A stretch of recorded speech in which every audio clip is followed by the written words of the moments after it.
Narito na ang pambansang pantanggal umay upang maghatid ang mga kwento sa buhay. Buong barangay, kapitbahay, mga tropa at tambay, tawagin na pati na rin si nanay. Anong kwento mo? Logan na yan, saan ka man naroon? Logan na yan, gusto mong mapanood? Logan na yan, imatlogan na yan, imatlogan na yan, imatlogan na yan. Merry Christmas! Hello, Galogs! Pagbilang ko ng 5, dapat nakapwesto na kayo dahil sa top 5 nating kwento, walang tatayo sa kinauupuan nyo. Ako ang inyong pambansang pantanggal umay, kaka Mark Logan, at ito ang top 5 mga kwentong Mark Logan.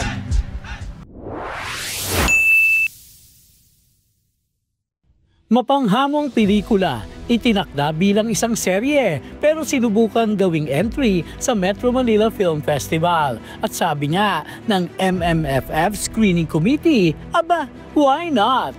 Iikot sa ilang karakter na may markadong papel ang The Kingdom. Vic Soto bilang Lakan Makisig, ang pinuno ng Kingdom of Kalayaan. Nawala ng diya sa pamumuno nang mamatay ang asawang si Lakambini Hiraya. Ngayon, pinipilit niyang ibalik ang dating ningning ng kanyang pamumuno sa kaharian. Piolo Pascual o Sulo, magsasaka, kapos sa pinag-aralan dahil salat sa kahirapan.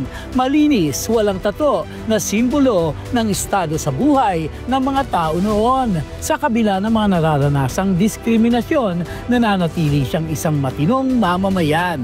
Sid Lucero as Magat Magwis, panganay sa mga anak ni Lakan Makisig. Kulang ang tiwala ni Lakan upang siya ay manungkulan bilang tagapagmana niya sa kapangyarihan. Inaambisyon ni Magat na siya ang maluklok bilang kapalit ni Lakan sa trono. Christine Reyes bilang Dayang Matinyas, gitna sa 3 anak ni Lakan Makisig. Matalino, nahasa na maging tagapamahala ng kingdom. Pero umibig sa anak ng kalabang angkan at nagkaroon sila ng anak. Mula noon, tumamlay na ang pakitungo sa kanya ni Lakan. Sue Ramirez bilang Dayang Luwalhati, bunso sa anak ni Lakan, nakatakdang makasal sa prinsipe ng Thailand. Sa araw ng kasal, tinukot siya. Dito umiksena si Sulo bilang tagapagligtas. Sa pakikisama niya kay Sulo, nabatid ni Luwalhati ang mga kapalpakan sa pamamalakad ng kanyang ama. Sa pelikulang ito, walang enteng kabisote, isang kaharian ng tema tulad ng kay Elteng. Pero wala itong komedya. Seryoso dito, si Bossing. Uwe, di nga. This is my first time to do a serious movie from start to finish. Walang comedy, walang patawa. It's a family drama that nobody has ever seen before. Kaya galing na galing ako dun sa concept kasi parang, wow, oo nga no. Ang daming sumakop sa bansa natin pero wala man lang nakaisip. Ano kayang itsura ng Pilipinas kung hindi nangyari ang lahat? Paano nga kung hindi tayo nasakop ng kahit sino? Eto sana tayo dapat. May sarili tayong culture na walang influence ng iba. The story itself is solid. Pag gumagawa tayo ng pelikula, we want to be able to feel yung eagerness mo to know about the film. And I can safely say that with The Kingdom, uuwi ka na mag-iisip na ano ba talagang pwedeng nangyari sa buhay natin mga Pilipino if given a chance. Ito yun, dinidepict nyo yun, the what if, if we were not conquered.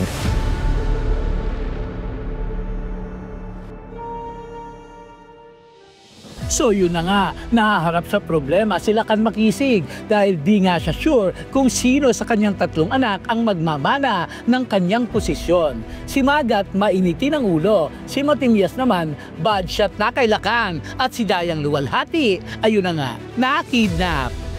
Ang daming na-involved na mga tao behind the production ng The Kingdom. Mga taong hindi pipitsugin na nagbigay ng kanilang mga makabuluhang inputs para maitayo ang isang pelikulang ngayon lamang nangyari sa kasaysayan. Weh, di nga! Yung konsepto ng Kingdom, nag-umpisa siya around mga 4 years ago. Actually, it was going to be a series muna. Tapos for whatever reason, hindi namin siya maihanda in time. So medyo dinelay muna namin and we were planning to do it again in the future. We wanted to present an alternative Philippines. We were also very conscious of the world-building aspect of this concept. We worked with a couple of professors who are experts in history and anthropology of the Philippines. Kung naging monarchy tayo, eto yun. Is it good? Or maybe bad? Makikita nila sa pelikula. When I read the script and I discussed it with my creative team, some of them said, let's not do it because it's not an easy film to make. We can mess up big time, but if we do it really well, what a gift, right? What a gift to the Filipino movie fan. Sana may marikindle sa kanila na sense of patriotism. You remember how beautiful our language is, how beautiful our music is, how beautiful our art is, all the way to how we used to speak to each other. Yung mga detalye na yon are all parts of culture. So sana, pag napanood ng mga tao, para matandaan nila, ang galing talaga ng kultura ng Pilipino.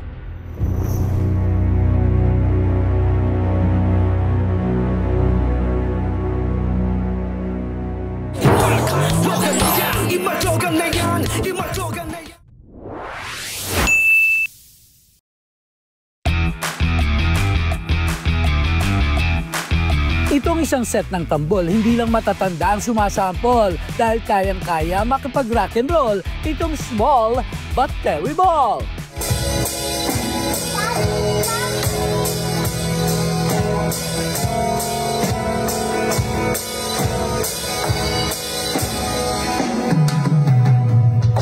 Hindi lang humahawak ng Crayola at nursery rhymes ang kinakanta dahil siya man ay bulingkit, pagdating sa pagpalo ay malupit. Binisita pa namin sa Antipolo itong si Kyle na ang edad ay 3. Yes mga kalogs, tama ang dinig nyo, nasa matres pa lang ata ay marunong nang pumalo. Unang-una talaga nakita namin, napansin namin si Kyle na nagda-drums. Yung stockings na laruan, na cup, stockings na cup, ganon. Nilatag niya yon doon sa harapan niya. Pinupukpuk niya lang ng ganun, as in wala pang beat, wala pang puk-puk-puk-puk lang. Nung nakita namin siya, na-video namin siya, parang dinugtungan na lang namin, binigyan na lang namin siya ng iba pang object, hanggang sa tuloy-tuloy na, ano lang siya nun, parang 8 months. Nagmana siya kay daddy niya. Nung kabataan ko, ang piniplay ko ay, una kong pinay sa church ay drums. No, first time ko mahawakan yun kasi lata-lata lang rin kami dati. Sa church ako, doon ako natuto lahat ng instruments. Kahit anong ilatag mo ay kanyang tambulin, mapakarton, kaldero o mga babasagin. Maski kakatubo pa lang ng buhok, sa musika, siya'y maagang nahimok. Yung kapag ka nasa praise and worship, Sunday worship, nakikita namin yung beat niya yung paa. Yung nagsimula eh. Sumasakto yung beat niya sa may beat din na nagda-drums. Kumbaga, nakikita namin na nasa timing. Tapos, tuloy-tuloy, ang bilis ng progress niya. Sa pakikinig, nagsimulang natuto. Pati sa panonood ay nahasa ang talento. Galo sa kanya yung ninong at ninang niya. Yung maliliit lang na drums. Laruan, as in laruan na drum. Pero nasira din. At gumawa kami ng, yung ano ba tawag doon? Yung mat. Mat. Puzzle mat. Nagkorte ako ng mga bilog-bilog para matibay-tibay. Kahit tampasin. So, hindi rin kasi baby pa siya, nasisira. Kasi dinala namin siya sa drum set eh. Nakita niya na mas maganda. Hinahanap niya, yung naririnig niyang cymbals, hinahanap niya. Actually, nagiging family bonding din namin yun. Kasi si daddy niya magigitara, ako kakanta, siya ang magda-drums. Nasa stage na si Kyle ngayon na nanunood siya ng drum cover, pero hindi niya yun exactly gagawin. Gagawa siya ng sarili niya. Sarili niyang style, sarili niya. So, doon sa church talaga, malaking bagay yung drums dito. Yun yung pinagpa-practice na namin. Si Kyle ay mailap sa madla, pero kapag drumsticks ay nahawakan na, hindi na siya mahihiya. Headbang ng malala. Mahilig man siyang pumalo, makasisigurong hindi siya pinalaki sa palo. Tulad ng ibang batang makulit, nag-explore pa sa mundo niyang liit. Nahihiligan yun sa painting, coloring, nasa arts kami ngayon. Madali rin siyang maturuan. Pero actually, more on talagang sarili niya, self-study siya. At dahil paparating na ang Pasko, mangangaroling ang inyong Ginoo. Ang Little Drummer Boy ay naka-warm up na. Sabayan nyo na rin ang pagkanta.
Mas malawak yung nararating. Pero siyempre, of course, kung ano yung paglaki niya, kung ano ba talaga yung kalooban sa kanya ni Lord.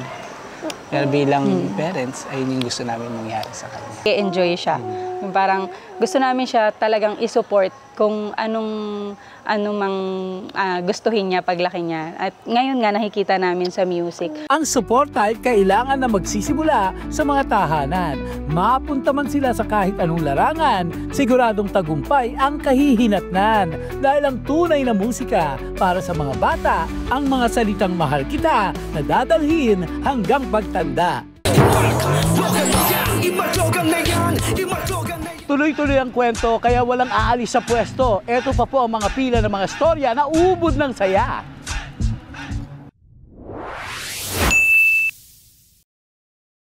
Sayawan o kantahan, gymnastics o suntukan. Lahat nga naman ay gagawin ni Noypi para mapasama sa kasaysayan. Kaya nag-fly-fly ako like an angel all the way to Bulacan para masaksihan ang mga anghel di sa kalangitan pero sa San Rafael, Bulacan.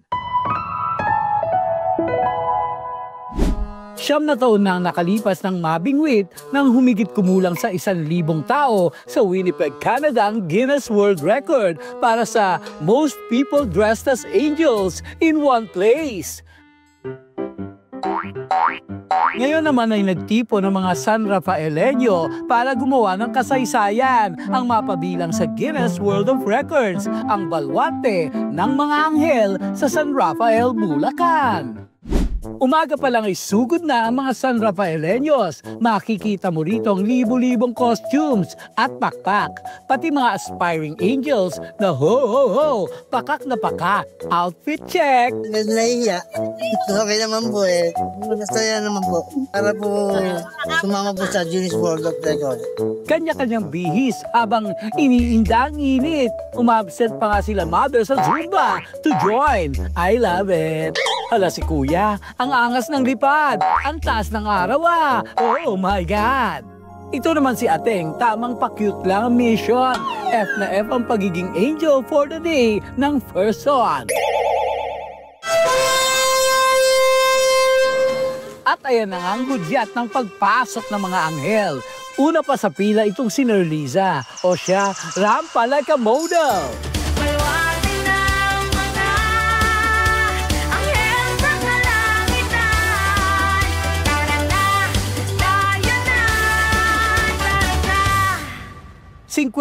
Daan-daan hanggang umabot na sa 1,000 at napakahirap na nga nilang mabilang. 23 years na po natin ginagawa ang Angel Festival sa bayan ng San Rafael. And as we know for a fact, ang San Rafael po, si San Rafael ay isang anghel. That's the reason why ang ating pong festival ay konektado sa atin pong patron saint na si San Rafael. Ito po ay ginagawa na natin for the last 23 years. At ngayon, we came to a point na kinakailangan na namin i-level up ito at labanan ang buong mundo na sa ngayon po ang may hawak po ng corona ay ang Canada, wherein they were able to post a total of 1,275 participants sa largest gathering of people dressed as angels.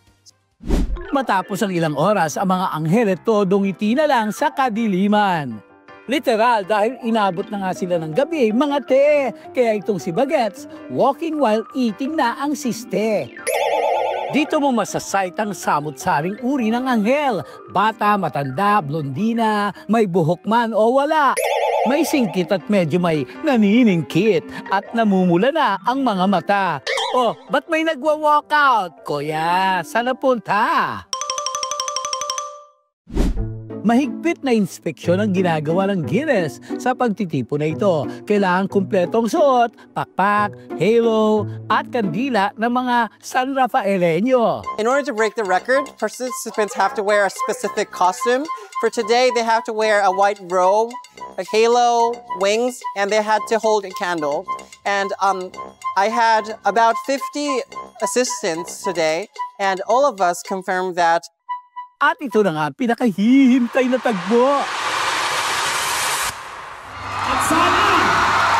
Yeah! 2,000 lang naman mahigit ang bilang ng mga anghel na dumayo.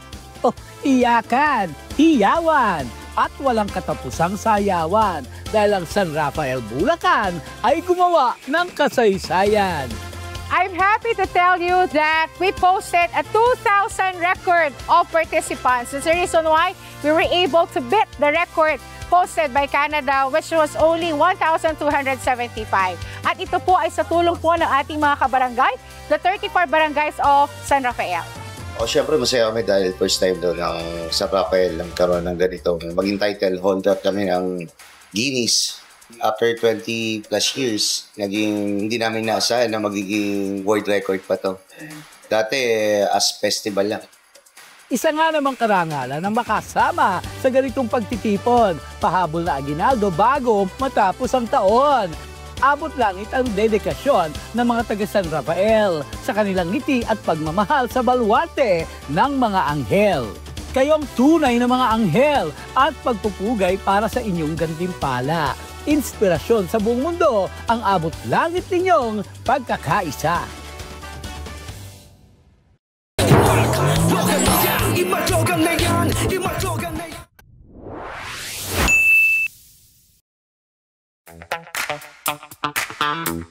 Sa paparating na Kapaskuhan, asahan mo na ang handaan. Abay, laban na laban ba naman ang bawat pamilya sa mga eksena sa Noche Buena? Speaking of Noche Buena, let's throw back muna. Ang salitang Noche Buena ay hango sa wikang Kastila. Ang meaning nito'y magandang gabi. Isa nga sa handa sa mesa na patok ay ang lechong putok-batok. Aba, mapapalaban ka talaga. Dinayo ko si paring Armin Castillo dahil may babanatan kami dito. Tara, dalihin na natin to.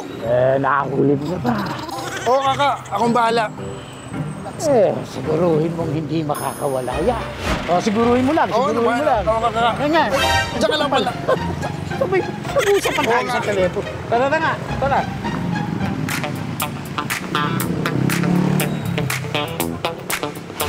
Tagal na naman po, sir. Nahuli ko na po. Wala, no? Sabi sa'yo, wala nang kawala. Wala na pong kawala. Oo, pero bago ang lahat. Di ka nga rito. Galing ka tayo. Hindi naman po. Hello, Galogs! Ayan, tayo po ay narito sa Lechon de las Piñas. Tinagurian po ito na lechon ng mga sikat. At narito na po ang proseso ng paglilechon para bigyan tayo ng napakasarap na lechon. Ito po si Sir Armin para mag-demo sa atin. Yes po. So for yung first step po, so salt, gagamit tayo ng salt. Tapos gusto nyo po i-try, dito po ako sa isang side. So tapos ito yung mga gagamitin natin, sibuyas, laurel, bawang, luya, saka onion spring. Tapos gagamit din tayo ng tanglad. Yan po. So pasok muna natin itong bawang po.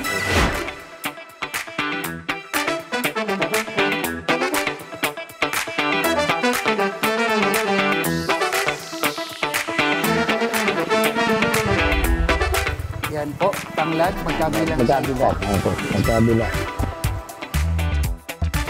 Tapos, yung last part po, gagamit po tayo ng dahon ng saging para po ma-hold yung mga ricados dito sa loob. Yun lang po ang purpose ng dahon.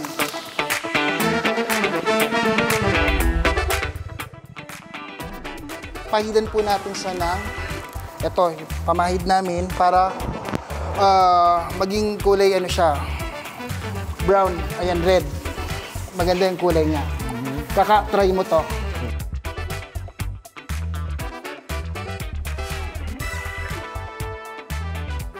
Kapag may tiyaga, may nilaga. Pero dito kay paring Arwin, kapag may tiyaga, may lechon ka mamaya.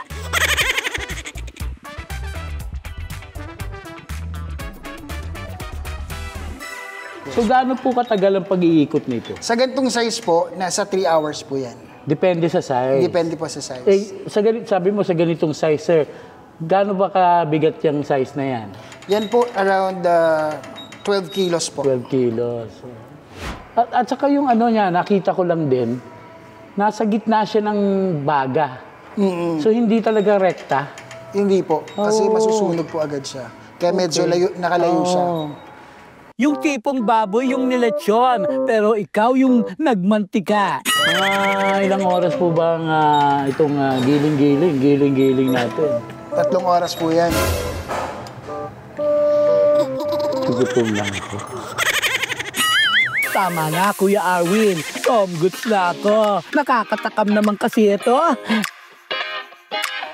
Actually, meron na tayong ready to eat. Meron na? Yes, yan. Let's go, Sir Arwin. Okay.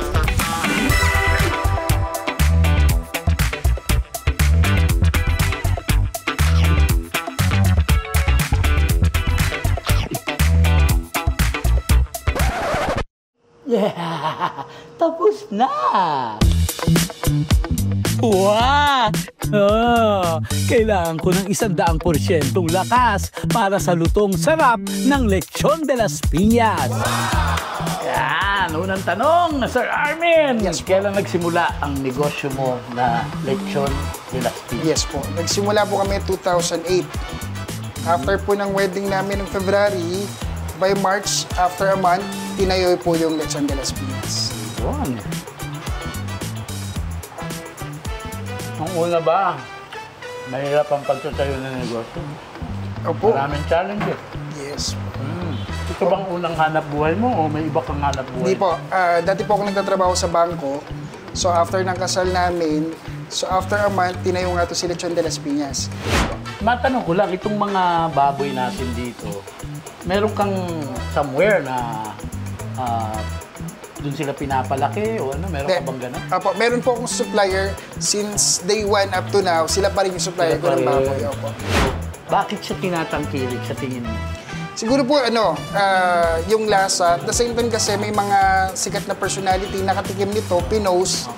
Tapos nasundan pa ng nasundan ng mga ibang artista, tiktokers, influencers. Doon po. Tapos na-confirm din naman ng mga ordinaryong tao na masarap nga talaga. Hours ba maglalast na super lutong pa rin yung iyong lechon? Opo. Yung lutong po kasi ng balat, depende po yan sa baboy na gamit. Like this one po, gumagamit po kami ng native na baboy. So, yung native na baboy yun, maganda po yung quality ng baboy nun, pang lechon. So, naglalast po siya after 5 to 6 hours yung lutong po ng balat. Pero depende po sa size. Try nyo talaga to. Nako, hindi kayo magsisisi dito. Panalong panalo. Yan. Sumasayo ko ba, Sir Armin? Nahihilo na ata. Sarap! Lalo na pag sinamahan ng homemade sausawan at isang tableta ng losartan. Yan ay ulam, hindi yan pulutan.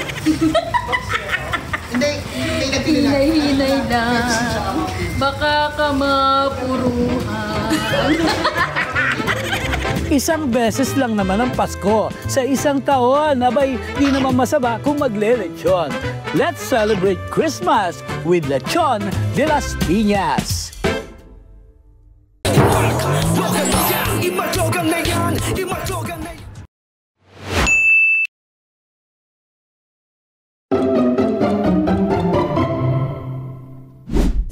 Sa mahal ng bilihin ngayong Kapaskuhan, challenging talaga ang i-budget ang handaan.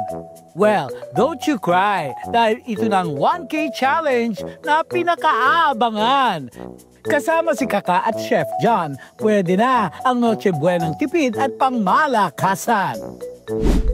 Hello, Galogs! Narito tayo ngayon sa Marikina Public Market at kasama ko si Chef John Season, isa po siyang soldier chef, para po mamili at mag-take ng 1K Noche Buena Challenge. Yun! So, ka na bang mamili, Chef? Handang-handa na, ready! Let's go! Woo!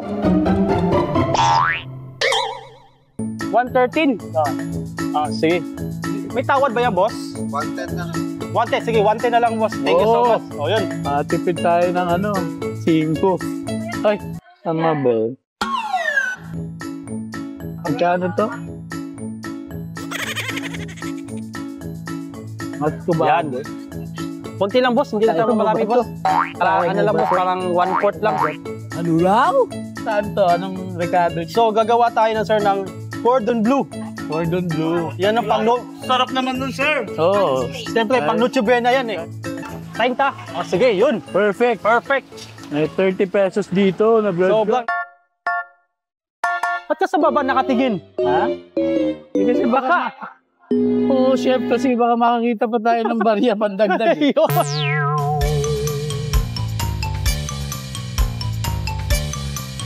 Ito po yung paminta at saka yung garlic powder ang kukumpleto sa ating 1K Noche Buena Challenge. At mamaya itatali natin siya para malaman niyo po yung exact na presyuhan ng amin pong pinamili dito sa Marikina Public Market. Yan, okay. Ito na po, kumpleto na ang ating pong 1,000 peso Noche Buena Challenge na isinagawa namin ni Chef John dito. At ito, meron ako ditong sa total nito, mayroon pa pong natira. Wow! 5, saka 6 pesos. Baka meron pa. May isa pa. Malalim tong bulsa ko. Sentibo, 25 centavos. Oh. Ay, 7 pesos. 7 pesos po ang natira Yun. sa aming 1K challenge para sa Noche Buena ng isang pamilya na mula 4 hanggang 5 miyembro. So, una-una, gagawa tayo ng unang dish natin, ang chicken hamonado. So, napakaganda, naka-basic gagawin Social natin. naman. Sobra. Oh. So, number 2, cordon bleu. So, bleu. with a twist. So, number 3, nagawa tayo ng tuna pasta. Very healthy and budget sa mga mamis natin, sa mga Noche Buena natin, Christmas. And the last, dessert. Puto may mango with sikwate, arroz caruche. Ganon. So, ready? 1, 2, 3, go! Let's go! Ayan, nandito na po tayo sa ating unang dish o una sa ating menu, ang pagluluto ng chicken hamonado. Yun. So, una natin, Mr. Kaka. So, gagawin natin, magparanitid tayo ng chicken leg. Mix natin siya. Tapos, lalagay tayo ng asin. Yan. Uy! Nice! Ping, ping, ping, ping! Yan. Very good. Magluluto na tayo yung sauce ng chicken hamonado. So, let's do this. Thank you. Let's go, let's go. First thing. First yan yung oil. Maglalagay tayo ng ano dito? Bawang. Bawang, syempre. Onion. Bango. So, in the next, yung toyo. Suka, sir. Suka naman tayo. Yes. Alright. And the last, sir, yung ginawa natin marinated natin kanina. Parang gusto ko nang kainin itong hilaw eh. Ayun, ginger. Ginger here. And then, i-mix natin na, sir. Bell pepper. Bell pepper, sige. Subang swak na. Sobrang bango ah. Ano ang bango, sir? Kilig-kilig. Nalanghap ko eh. Ayok. Meanwhile, Taiwanese daw. Yan lang kulang. Hop! Oh! Ang galing from heaven! Kasi nga, star. Anise. Lalo lang siyang bumango. Okay. Habang niluluto natin yung chicken, maglalagay tayo ng pineapple. Okay. At ito, may kasunod pa. Ito yung Ano naman ito? nagpapalapot ng ano yan, Oo. chicken hamonado. Yun. Ito ay Cornstarch. Cornstarch. Cornstarch.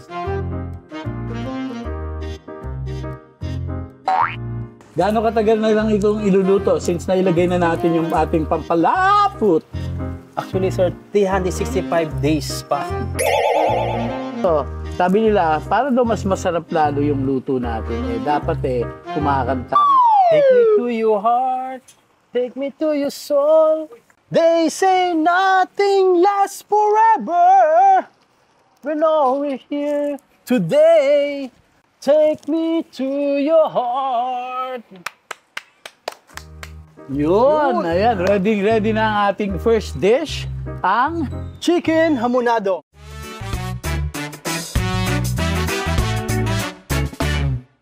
Sa atin pong second dish, ang gagawin natin ay pork cordon bleu ball. So, unang gagawin natin, sir, hahaluin natin siya ng garlic powder, pepper, salt. Salt. I-mix natin, sir. Mix. Yan. Mix. Meron pa. Egg. Egg. Mix. Mix natin yan, sir. Gagawin natin yung balls. Okay. So, papalaman natin siya ng ham and cheese. Sample, sir. Okay, sige, sample ka. No, may ham at may cheese. May cheese.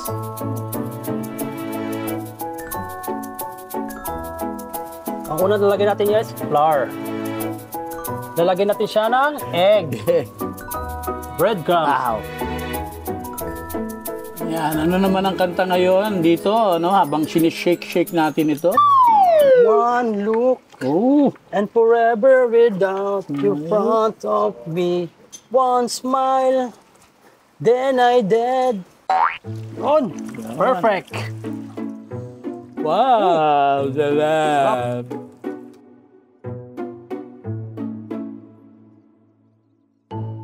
Ball! Cordon balls. Yan, okay. Isa pa. Okay. Yan, At para sa ating second dish, ito na po ang pork cordon bleu balls.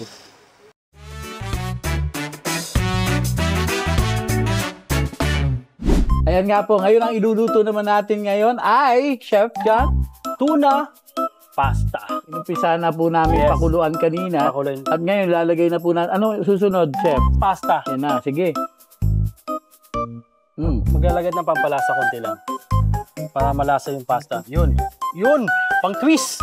Meanwhile, Pasta yummy. Pasta good. Pasta yummy. Pasta good.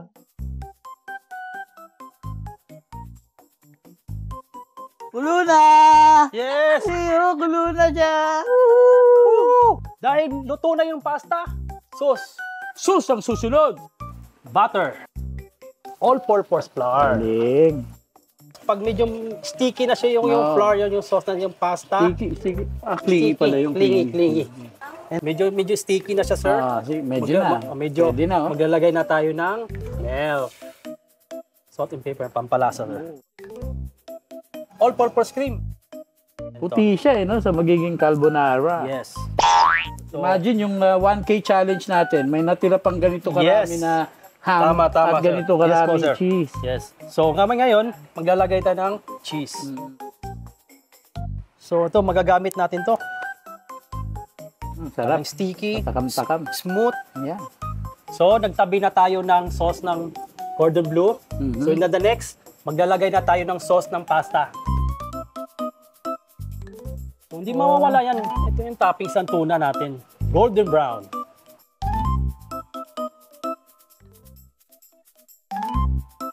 Napakalinamnam. Yan po ang ating pangatlong dish sa ating pong 1,000 peso Noche Buena Challenge.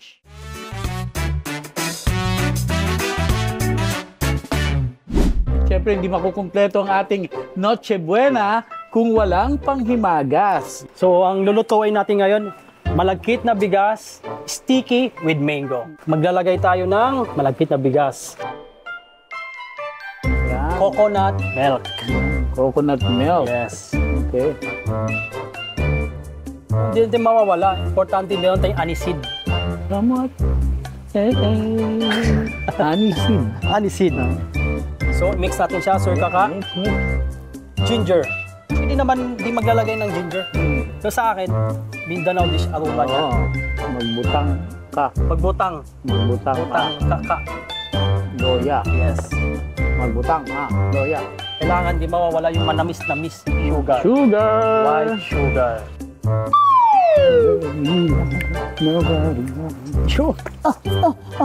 Sugar pa. Okay. Kulang pa. Takto. Takto. Yun. Yun. Malo na rin ibang ingredients. At dahil kumpleto na po ang ating recado, meron tayo ngayon, niluto natin kanina, naging sticky na po yung ating malagkit rice. Puto maya. Oo, puto maya. Yes. Nilagyan po natin yan ng kung ano-anong ingredient. Pakulo na rin tayo ng powder. Powdered chocolate sauce. At ngayon po, ang instant reveal naman natin dito ay ang mango. Mango. Halo pa rin natin sa plating. No? Yes, sir. Sige, gawin natin, Chef.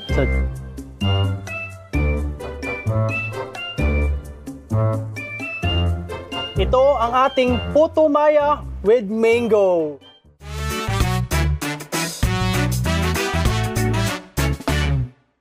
Charan! Ayan na nga po ang resulta ng ating 1,000 peso Noche Buena Challenge. Ito po napakasosyal ng aming mga menu dito, courtesy of Chef John. Pwede pa rin maging Merry and Christmas kahit tipid ang handa dahil ang totoong diwa nito ay pagmamahal at pagkakabuklod ng pamilya. Maligayang Pasko! Kain na uli! Hanggang sa susunod na kwentuhan, samahan ang inyong pambansang pantanggalumay. Sabay-sabay nating basagin ang lumbay, pag-aani ng trip ng buhay. Ako po yung si Kaka Mark Logan po. At ito ang Top 5 Kwento. Tambay, tawagin ng pag-iwag. Logan na yan, imadyogan na yan,